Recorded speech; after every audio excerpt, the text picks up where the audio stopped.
Hi, welcome to Richard Gabili YouTube channel, and for today's tutorial, I will be teaching you on how to turn on and off auto brightness in display on iPhone X. But first, kindly subscribe to this channel and don't forget to hit the subscribe button and the bell to notify you for the new updates. And let's start.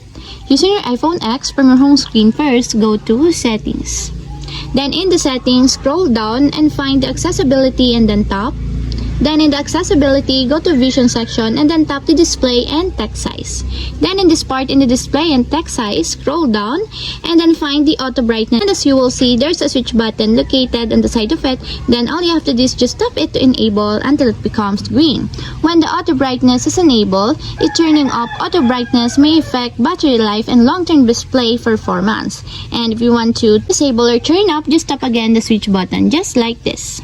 And that's it, we have successfully turned on and off auto brightness and display on iPhone X. If you have a question, kindly comment down below and don't forget to hit the subscribe button and the bell to notify you for the new updates.